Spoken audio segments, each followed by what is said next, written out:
Bien-aimés dans le Seigneur Jésus-Christ, Shalom. Lelo ezali émission Nabiso Evangelion, Oyo ezali traduit lokola l'évangile ya bonne nouvelle. Tokomesana na mikolo Oyo, na émission Oyo, Tobanda koloba sur l'évangile du royaume. Bien-aimés, pourquoi thème Oyo? Évangile ezali clé ya biso ba chrétien. Évangile ezali nzela na biso ba chrétien. Bien-aimé, mutu nyonso oyo alingi akota na lola, chemin obligé ezali évangile. Tango oyo oyoki évangile, évangile nde ekomema yo po ozwa lolenge ya kokota na lola. Mais il s'est fait que l'évangile tozoloba lelo, au Romains 1 azoloba, Romains 1:16, azoloba ete l'évangile c'est une puissance pour le salut de plusieurs, ou le salut de quiconque croit.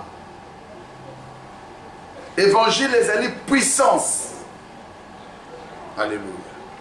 Évangile ezali puissance. Pona lobiko ya mutu nyoso oya kondima. Bien-aimé dans le Seigneur, évangile eyaki pona Christ te. Évangile eyaki pona yo na ngai. Christ a apporté l'évangile pour que yo na ngai tobika. Et alors, bien-aimé, le l'évangile ezali pour le salut de quiconque croit. Et côté simobulu. Évangile est comme likambo ya polémique. Au point que bana nzambe bazoye bali susute tokende wapi, tolanda wapi. Or l'évangile qui est une puissance o ezali nguya pona lobiko ya bato nyonso bakondima ekoki kozala jamais sujet à confusion. Et tokomona na kati na émission oyo to comprendre que confusion euti wapi. Pourquoi confusion ekoti? C'est parce que, bien aimé, l'évangile oyo babenge ezali puissance ezali nguya pona lobiko ya batu. Bible zo talisa biso que ezali évangile bakoki kobenga yango évangile ya gloire. Bakoki kobenga yango lisusu évangile ya paix. Bakoki kobenga yango évangile ya royaume du ciel. Autant ya bakombo oyo Bible zo benga évangile. Et tout ça, bien-aimé dans le Seigneur, alléluia, ezali pour la bonheur, pour la bénédiction, ya mutu. Mutu yango, ce n'est pas n'importe qui. Ezali yo nangai otondimeri nkolo. Alléluia. Et l'évangile, bien-aimé dans le Seigneur, et côté si mobulu, ezali yesu te à côté si mobulu. Bien-aimé, évangile autozomona, puisque c'est pour le bonheur de l'homme, alors il y a l'ennemi de l'homme.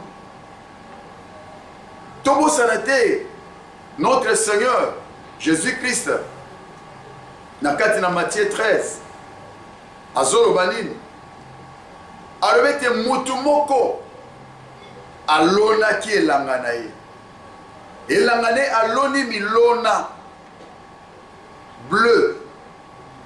Et au moment où il y a zongi, Bible zolo bela bisete, munguna aye kolona ivre. Alléluia. Bien aimé, ivre ezali nini? Pourquoi ennemi ake kozwa ivre? C'est parce que ivre na bleu bazali presque ndenge moko. L'ivraie est semblable.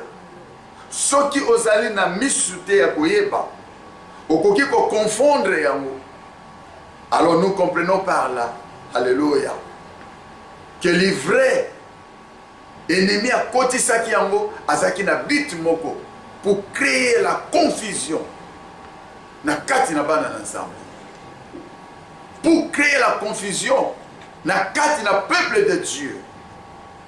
Alléluia.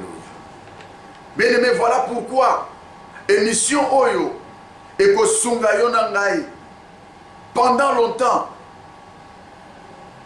Na pesi merci na ba oyo bazwi likanisi ya kopesa biso espace oyo, afin que tomeka koloba sur l'évangile.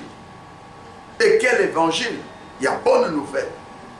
Et Tobo Sanate, lorsqu'on parle sur Bazoloba qui est la bonne nouvelle, bien aimé dans le Seigneur, c'est que de l'autre côté, il y a la mauvaise nouvelle. Voilà pourquoi Jésus a comparaître la bonne nouvelle comme bleu et la mauvaise nouvelle comme ivraie.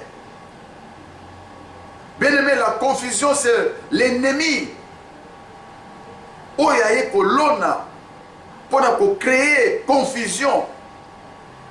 Afin que Banana Zambé bayeba les sous-esika kokotake. Aujourd'hui, notre évangile, l'évangile de notre Seigneur, où est allé gloire, l'évangile à gloire, où est allé évangile, il y a paix, où est allé évangile à royaume. Aujourd'hui, bien-aimé dans le Seigneur, et comme évangile, il y a Kochola. Écoutez, bien-aimé dans le Seigneur, Tokotanga Mouké, na kati na Bible, na kati na Matthieu 4, comment est-ce que notre Seigneur azoloba pona évangile? Tozui mukana na Nzambe, tozozwa Bible na biso, totanga na kati na Matthieu 4, 23 à 25.